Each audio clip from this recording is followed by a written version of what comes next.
Le concept du vote, en particulier le vote secret, était un développement révolutionnaire dans les civilisations anciennes. Dans l'Athènes antique, la démocratie a pris le devant de la scène vers le 5e siècle avant Jésus-Christ. Le mot grec ancien demokratia signifiait littéralement pouvoir du peuple, la participation au vote était limitée aux citoyens masculins libres, les femmes et les esclaves en étaient exclus. Les Athéniens avaient plusieurs méthodes de vote, y compris un système innovant de vote secret utilisant des pierres. Les jurés recevaient 2 pierres, une pleine et une avec un trou, et votaient en déposant une pierre dans une urne tout en jetant l'autre, assurant ainsi la confidentialité de leurs décisions. Pour sélectionner leur conseil des 500, Athènes employait un système fascinant appelé tirage au sort. Chacune des 10 tribus de la ville fournissait 50 citoyens, choisis grâce à un dispositif remarquable appelé clérotérion, une machine utilisant des jetons, des tubes et des boules pour sélectionner aléatoirement les membres du conseil. L'assemblée, se réunissant à l'amphithéâtre du Pnyx, pouvait accueillir jusqu'à 13 000 citoyens qui devaient être physiquement présents pour participer au processus démocratique. À Sparte, le système politique était plus restrictif. Leur gouvernement se composait d'un conseil de 30, comprenant 2 rois et 28 anciens servants à vie. Chaque année, les citoyens pouvaient élire 5 puissants officiels appelés éphores qui exerçaient une autorité considérable, même sur les rois. Rome a introduit ses propres innovations en matière de vote. En 139 avant Jésus-Christ, ils avaient développé un système sophistiqué de vote secret utilisant des tablettes en bois recouvertes de cire. Les électeurs écrivaient leur choix sur la cire et déposaient la tablette dans une urne, marquant une avancée significative dans la confidentialité du vote. Avant la colonisation européenne, l'Afrique avait des systèmes de gouvernance diversifiés allant des États complexes aux organisations communautaires. Au plus haut niveau, se trouvaient des États centralisés sophistiqués comme l'Empire du Mali et l'Empire Songhai en Afrique de l'Ouest, et le Royaume Luba en Afrique centrale. Ces États maintenaient des bureaucraties organisées, fournissaient des services publics et disposaient de systèmes où les chefs locaux peu performants pouvaient être destitués par les rois ou les administrateurs. Dans ce qui deviendrait le nord du Cameroun, la gouvernance était influencée par le califat Peul de Sokoto. Ce système établissait des micro-États islamiques appelés lamidas, dirigés par des souverains connus sous le nom de lamibais. Les lamibais de Garoua et Maroua étaient des dirigeants particulièrement puissants dans leur région. Au niveau intermédiaire se trouvaient des sociétés organisées en chefferies et en alliances souples, comme les Wolofs en Afrique occidentale et le royaume Bamoun dans l'actuel Cameroun. Bien que n'étant pas des États démocratiques, ces groupes disposaient de méthodes efficaces de résolution des conflits et de prise de décisions collectives. Un exemple notable de gouvernance démocratique précoloniale africaine était le système Gada utilisé par le peuple Oromo en Éthiopie. Ce système comportait 5 classes, avec une rotation du leadership tous les 8 ans. Bien que seuls les hommes dont les pères étaient membres pouvaient participer, le système incluait des dispositions pour protéger les droits des femmes et consulter les femmes dans la prise de décision. Au niveau le plus élémentaire se trouvaient les sociétés sans État, comme les Nuer au Soudan et les Baka au Cameroun. Ces communautés fonctionnaient sans organisation politique formelle au-delà du niveau villageois, gérant leurs affaires à travers des structures de gouvernance locale. En juillet 1884, un moment décisif s'est produit, lorsque le gouvernement allemand a signé un traité avec 2 chefs traditionnels sur la côte sud-ouest du Cameroun. Cette manœuvre stratégique, conçue pour bloquer l'expansion britannique, a marqué le début de la colonisation formelle au Cameroun. Sous la domination allemande, le Cameroun moderne a pris sa forme de base alors qu'il s'étendait vers le nord jusqu'au lac Tchad et négociait les frontières avec les puissances coloniales voisines. Cependant, la Première Guerre mondiale a apporté des changements importants. En 1916, les forces françaises et britanniques ont conquis le territoire allemand pendant la campagne africaine. Après le traité de Versailles en 1922, le Cameroun a été officiellement placé sous mandat international par la Société des Nations. Le Cameroun fut, à partir de ce moment-là, administré par la Grande-Bretagne et la France. La France a reçu la plus grande partie, environ 432 000 km², tandis que la Grande-Bretagne administrait 89 000 km², divisés entre le Cameroun du Nord et du Sud. Les puissances coloniales ont réorganisé les structures de gouvernance locale, créant une hiérarchie de chefs, du premier au 3e degré, qui servait d'intermédiaire. Pendant la période coloniale de 1884 à 1945, la démocratie et les droits politiques étaient sévèrement limités au Cameroun. Sous la domination allemande puis sous l'administration française et britannique, les Camerounais autochtones n'avaient pratiquement aucune représentation politique ni droit de vote. Sous l'administration française, après la Première Guerre mondiale, le territoire était gouverné par un commissaire de la République nommé directement par la France. Jusqu'en 1945, il n'y avait aucune assemblée représentative dans le territoire. Le seul organe administratif était un conseil consultatif composé principalement de fonctionnaires coloniaux français. Les Camerounais autochtones étaient confinés à des postes administratifs subalternes. L'administration coloniale contrôlait étroitement les activités politiques par plusieurs restrictions. Les rassemblements publics nécessitaient une autorisation préalable, la liberté d'association était restreinte, la liberté de la presse était limitée, les publications non françaises nécessitant une autorisation spéciale, les syndicats étaient interdits jusqu'en 1944. Les Français cooptaient les chefs traditionnels comme intermédiaires pour aider à collecter les impôts et recruter de la main-d'œuvre, utilisant les nominations et les révocations pour maintenir le contrôle. La seule organisation politique significative autorisée était le mouvement de la jeunesse camerounaise française, JECAFRA, créé par l'administration française en 1938 principalement pour s'opposer aux revendications allemandes de récupération du territoire. C'était à peu près la même chose dans toute l'Afrique colonisée, à l'exception du Sénégal français où les résidents de 4 communes, Dakar, Saint-Louis, Rufisque et Gorée, avaient certains droits de vote et pouvaient élire des représentants au Parlement français. Cependant, cela ne s'appliquait qu'à une très petite partie de la population. La grande majorité des Sénégalais, comme les autres sujets coloniaux, n'avaient aucun droit politique pendant cette période. Jusqu'en 1945, aucun Camerounais n'a jamais été autorisé à siéger au Parlement français. Cette période a été marquée par une absence totale de participation démocratique, les Camerounais n'ayant aucun rôle dans la gouvernance de leur pays sous un système de dépendance politique totale vis-à-vis de la puissance coloniale. En 1945, après la Seconde Guerre mondiale, le Cameroun a commencé ses premiers pas vers l'organisation politique et la démocratie. En septembre, les cheminots de Douala ont organisé des grèves pour de meilleurs salaires, ce qui a conduit à des confrontations violentes avec les autorités coloniales, causant au moins des dizaines de morts. Un développement institutionnel majeur est survenu en 1946 avec la création de l'Assemblée représentative du Cameroun, ARCAM. Cette assemblée avait 2 groupes d'élus, appelés système électoral à double collège, 16 sièges pour les citoyens français et 24 pour les Camerounais. Les droits de vote étaient sévèrement restreints à ceux que l'administration française considérait comme des notables évolués, excluant les électeurs potentiels comme les syndicalistes et les communistes. L'ARCAM avait des pouvoirs consultatifs limités, approuvant principalement les budgets locaux. Cette même année, Paul Ajoula et Alexandre Douala Mangabel sont entrés dans l'histoire en devenant les premiers députés du Cameroun élus à l'Assemblée nationale française. Ajoula et Alexandre Douala représentaient le Cameroun à l'Assemblée française à l'époque, tandis que la France consultait l'ARCAM pour les questions relatives au Cameroun. Un moment crucial est survenu en 1948 avec la formation de l'Union des populations du Cameroun, UPC, par des intellectuels et des syndicalistes à Douala. Dirigé par Ruben Umniobé, l'UPC est devenu le principal parti nationaliste, exigeant l'indépendance immédiate et la réunification des Camerouns français et britanniques. Le parti a gagné un soutien populaire important, particulièrement au sud du Cameroun. En 1952, l'ARCAM a été transformé en Assemblée territoriale du Cameroun, ACAM, conservant des structures similaires mais avec des pouvoirs légèrement élargis. Cette année-là, Umniobé est notamment apparu devant l'ONU pour contester le rôle de la France au Cameroun. La situation politique est devenue de plus en plus tendue en 1955, lorsque l'UPCA a été interdite par les autorités françaises suite aux émeutes de mai. Cela a forcé le parti à passer dans la clandestinité et a conduit à la résistance armée. L'administration française a tenté de contrer l'influence de l'UPC en soutenant des organisations ethniques, comme Ezocam, Indécam, Renaïcam.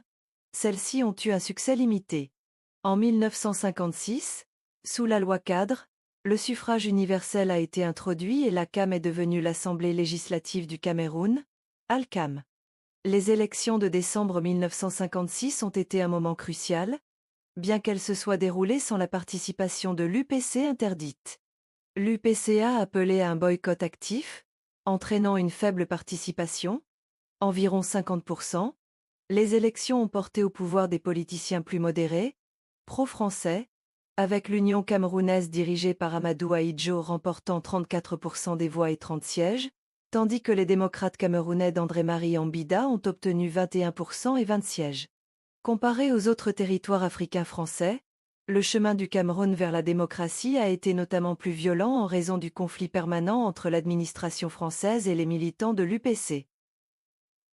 Alors que des territoires comme le Sénégal ont connu une transition plus pacifique, le processus du Cameroun a été marqué par la répression et l'exclusion systématique de l'opposition nationaliste. En mai 1957, André-Marie Mbida est devenu le premier ministre du Cameroun, avec Amadou Ahidjo comme adjoint. Le gouvernement avait des pouvoirs limités, gérant les affaires intérieures tandis que la France conservait le contrôle de la défense, des relations étrangères et de la monnaie. Cependant, en février 1958, Mbida a été forcé de démissionner et a été remplacé par Ahidjo, qui était considéré comme plus aligné sur les intérêts français. Sous la direction d'Ahidjo, soutenu par le haut-commissaire français Xavier Thor, la transition vers l'indépendance s'est accélérée. En mars 1959, Ahidjo et la France ont réussi à demander à l'ONU de lever sa tutelle sans exiger de nouvelles élections. Ce fut une défaite importante pour l'UPC, qui avait exigé des élections supervisées par l'ONU ouvertes à tous les partis avant l'indépendance. La période a été marquée par un conflit violent continu entre les forces françaises et les militants de l'UPC, particulièrement dans les régions Bamileke et Bassa. L'armée française a mené des opérations extensives contre l'UPC, y compris des relocalisations forcées de population et des bombardements aériens.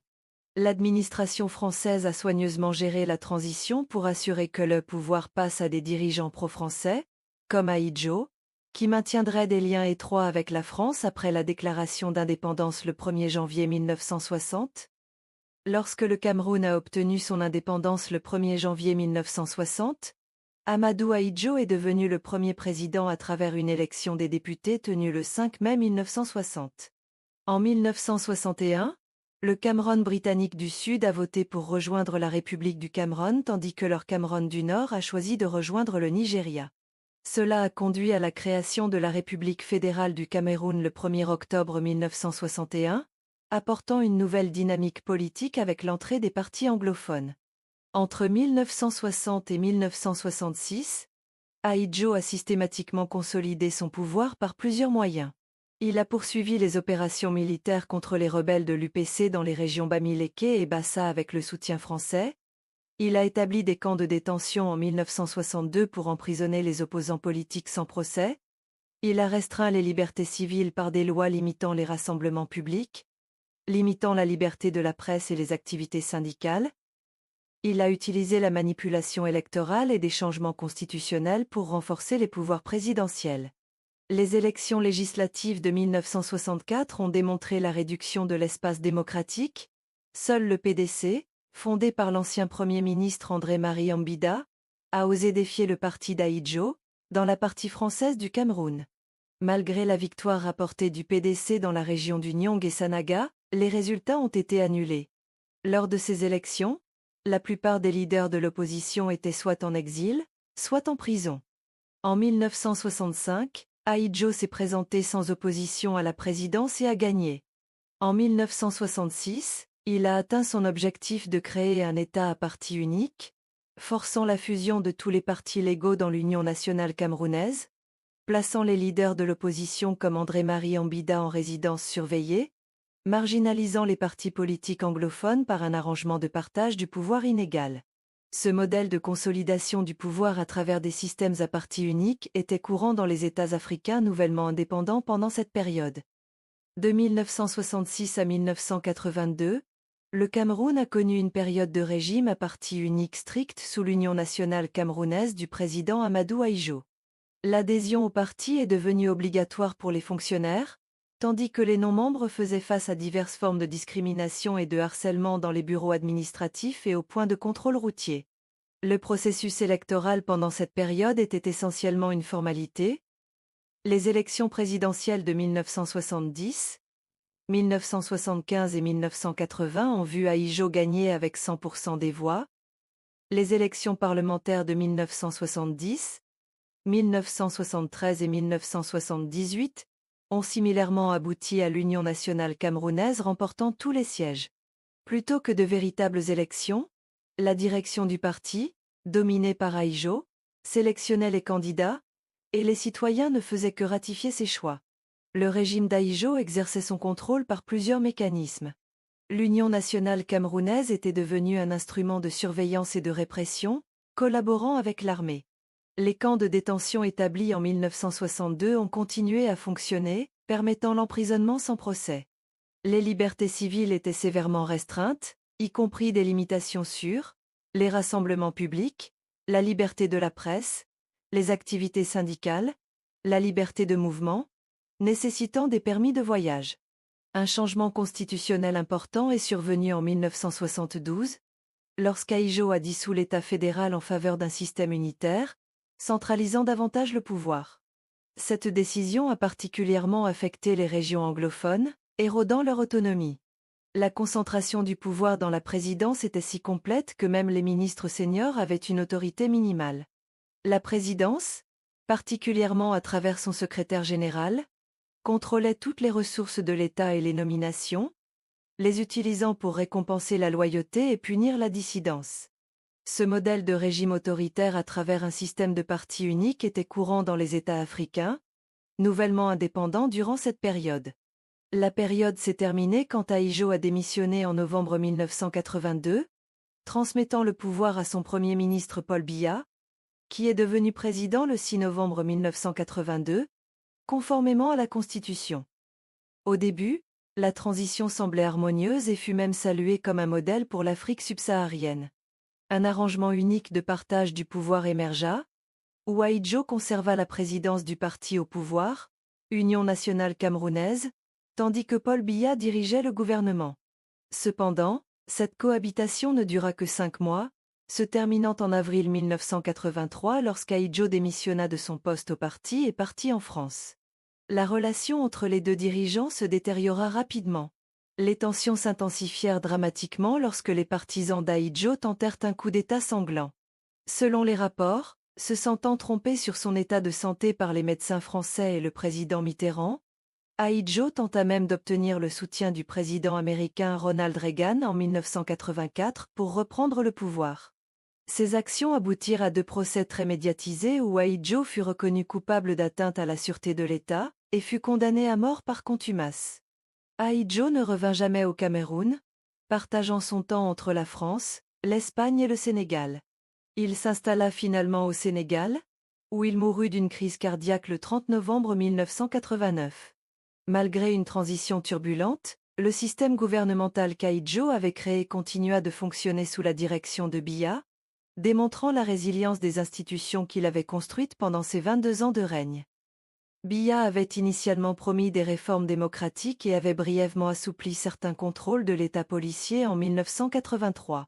Cependant, après une tentative de coup d'État par la garde républicaine le 6 avril 1984, Biya a réimposé un régime autoritaire strict, caractérisé par une censure totale des médias, des opérations gouvernementales secrètes, une puissante police secrète dirigée par Jean Forchivé, des restrictions sur les rassemblements publics et la liberté de réunion, un contrôle strict de la fonction publique.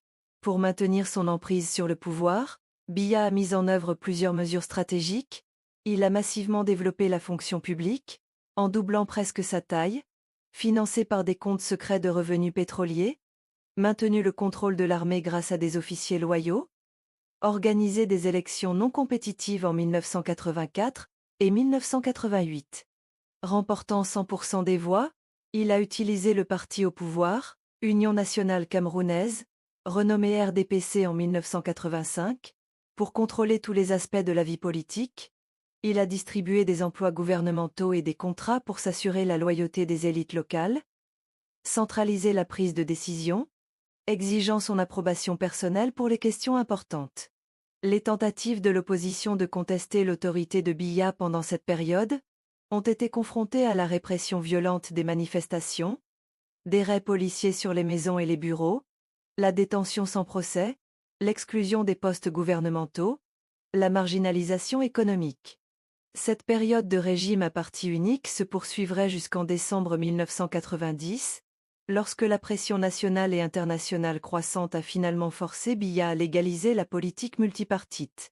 Tout au long des années 1980, le régime de Biya a fait preuve d'une résilience remarquable, maintenant le pouvoir grâce à une combinaison de répression, de clientélisme et de contrôle stratégique des institutions étatiques. La période de 1990 à 1992 a marqué une transition cruciale dans le paysage politique du Cameroun, reflétant les changements démocratiques plus larges qui ont balayé l'Afrique après la chute du mur de Berlin, en 1989. Cette transformation historique a été motivée par la pression interne et l'évolution de la dynamique internationale qui a réduit le soutien au régime autoritaire à travers le continent. Au début de 1990, l'avocat Yondo Black a tenté de former un nouveau parti politique, ce qui a conduit à son arrestation avec d'autres militants démocrates. Cela a catalysé une opposition plus forte, culminant en un moment décisif le 26 mai 1990, lorsque John Frundi, un libraire anglophone de la province du Nord-Ouest, a établi le Front social-démocratique, SDF. La réponse violente du régime à la réunion fondatrice du SDF à Bamenda, qui a fait 6 morts civiles, a démontré les défis à venir dans le processus de démocratisation. Sous la pression croissante, le gouvernement de Paul Biya a fait plusieurs concessions importantes. En juillet 1990, les lois anti-subversion ont été abrogées, et le 19 décembre 1990, la politique multipartite a été officiellement légalisée. Cela a ouvert les vannes à l'organisation politique, avec des dizaines de partis créés dans les mois suivants. Cependant, le régime de Biya a maintenu un contrôle étroit sur le processus de démocratisation, notamment en refusant les demandes d'une conférence nationale souveraine, une différence clé avec d'autres pays africains francophones comme le Bénin, le Gabon et le Niger, où de telles conférences avaient réussi à limiter les pouvoirs présidentiels. La réponse de l'opposition à cette démocratisation contrôlée fut l'opération Ville morte en 1991, une grève générale qui a effectivement paralysé les principaux centres urbains. Cette campagne de désobéissance civile, bien que démontrant un soutien populaire pour la réforme démocratique, a finalement échoué à forcer des concessions supplémentaires du régime. Les premières élections législatives multipartites ont eu lieu en mars 1992, bien que les principaux partis d'opposition, y compris le SDF, les aient boycottés en raison de préoccupations concernant les irrégularités électorales et l'absence d'une commission électorale indépendante.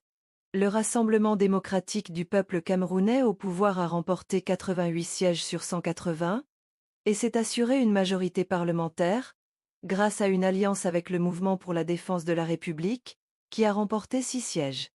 L'élection présidentielle d'octobre 1992 s'est avérée être le test le plus dramatique de cette transition démocratique. Tous les principaux opposants y ont participé, John Frundi émergeant comme le plus fort challenger de Biya. La campagne a été marquée par la violence et des accusations de manipulation électorale. Lorsque la Cour suprême a annoncé la victoire de Biya avec 40% des voix contre 36% pour Frundi, l'indignation de l'opposition a déclenché des émeutes généralisées, particulièrement dans la province anglophone du Nord-Ouest. Le gouvernement a répondu en imposant l'état d'urgence, et la répression militaire qui a suivi a forcé Frundi à se cacher. Les observateurs internationaux ont signalé des défauts graves dans le processus électoral, et bien que Frundi se soit déclaré véritable vainqueur, le contrôle de Biya sur les institutions clés, y compris l'armée, la Cour suprême et les médias d'État, a assuré son maintien au pouvoir. Ce schéma de transition géré tout en maintenant l'avantage du titulaire était similaire aux expériences d'autres pays africains pendant cette période. La transition a finalement abouti à un système hybride où les institutions démocratiques existaient formellement mais restaient fermement sous le contrôle du régime en place. Bien que la politique multipartite ait été légalement reconnue, les structures de pouvoir qui avaient soutenu le régime à parti unique sont largement restées intactes. Ce résultat reflétait un schéma plus large à travers l'Afrique, où de nombreux pays ont connu des transitions gérées similaires qui n'ont pas atteint une démocratisation complète.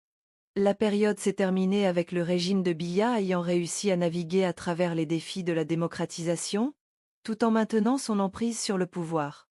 Cela allait préparer le terrain pour la domination continue de Biya sur la politique camerounaise dans les décennies à venir. Entre 1993 et 2012, le président Paul Biya et son parti RDPC ont systématiquement consolidé leur pouvoir par divers moyens de manipulation électorale et de contrôle institutionnel. Lors des élections de 1997, les élections législatives ont été délibérément retardées de 2 mois, passant de mars à 17 mai. Par la manipulation des résultats, le RDPC a obtenu 109 sièges sur 180 au Parlement. À l'élection présidentielle, Biya a revendiqué 92,5% des voix, après que les principaux partis d'opposition SDF et UNDP eurent boycotté en raison du manque de transparence électorale. Le régime a nommé des responsables du RDPC à la tête des conseils municipaux remportés par l'opposition à Bamenda, Limbe, Kunba, Bafoussam et Garoua, annulant effectivement les victoires de l'opposition. Pour les élections législatives de 2002, le gouvernement a retardé les élections d'une semaine. Du 23 juin au 30 juin, le RDPC a obtenu 149 sièges sur 180 par fraude systématique. Des circonscriptions spéciales ont été créées sur la base des performances passées du RDPC pour assurer les victoires du parti au pouvoir. L'élection présidentielle de 2004 a connu une manipulation généralisée. Le groupe d'observateurs du Commonwealth a rapporté que le processus manquait de crédibilité dans des domaines clés. De nombreux électeurs ont été privés de leur droit de vote. La conférence des évêques catholiques a documenté un trucage systématique en faveur du RDPC. Biya a officiellement gagné avec 70,9% des voix. Une consolidation majeure du pouvoir s'est produite en 2008 quand la Constitution a été modifiée en avril pour abolir les limites de mandat présidentiel. Biya s'est vu accorder l'immunité pour tous les actes commis pendant sa présidence. Le régime a violemment réprimé les manifestations contre les changements constitutionnels et les hausses des prix du carburant. Les médias indépendants comme Equinox Télévision et Magic FM ont été temporairement fermés. Les élections municipales et législatives de 2007 ont présenté la création de nouvelles communes 2 jours seulement avant les élections pour manipuler les résultats. Le RDPC a remporté plus de 300 communes sur 363 et 153 sièges parlementaires sur 180. Les plaintes de l'opposition concernant une fraude massive ont été rejetées.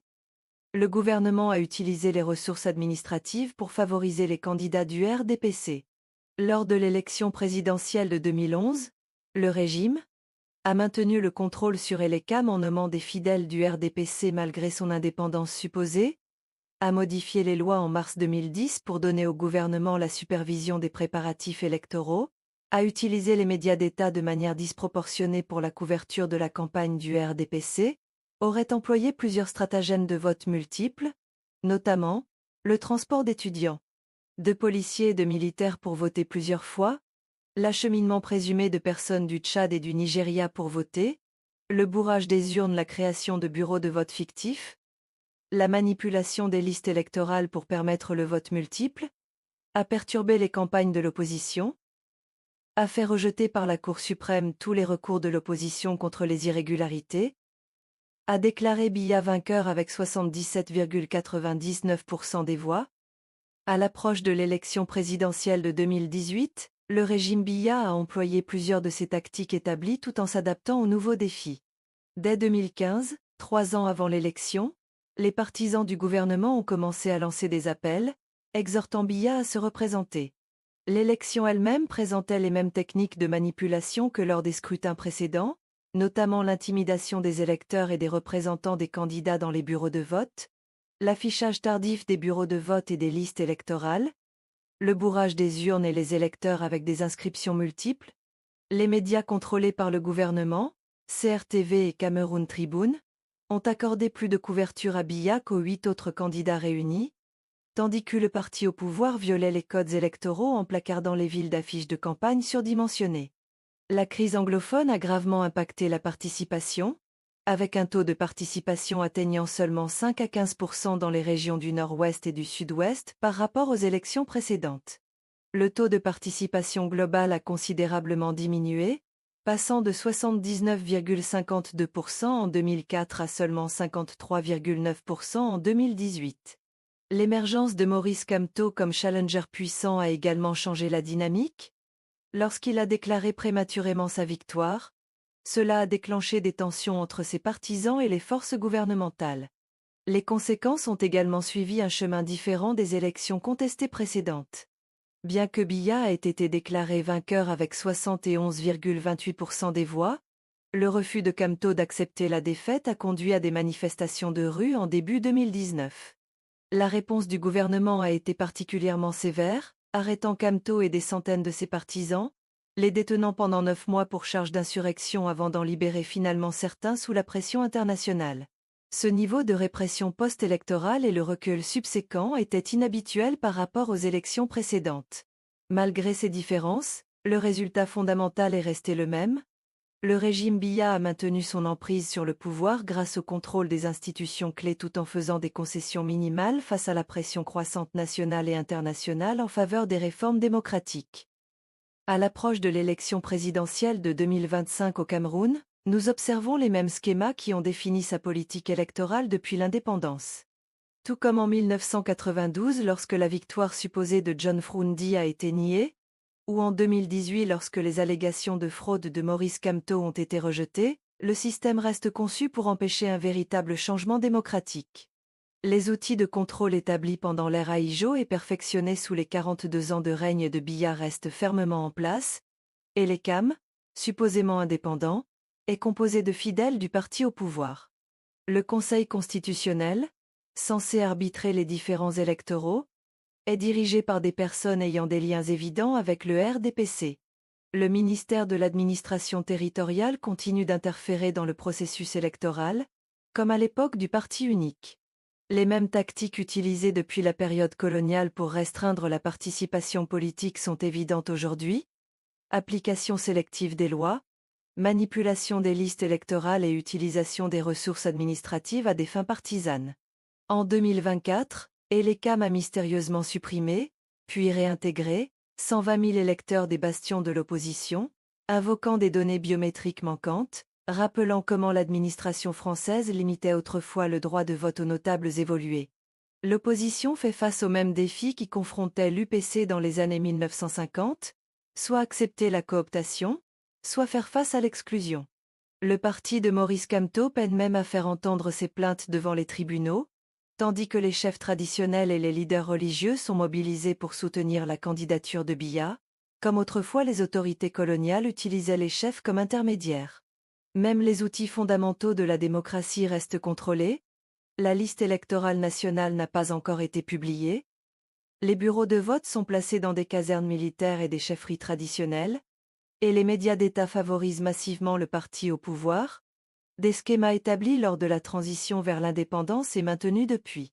À 92 ans, le président Biya semble prêt à briguer un 8e mandat, soutenu par un système qui a passé plus de 60 ans à perfectionner l'art de maintenir le pouvoir tout en maintenant la façade de la démocratie.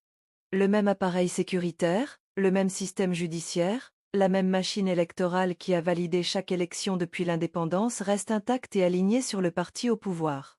Compte tenu de tout cela, pensez-vous qu'un changement démocratique est possible au Cameroun ?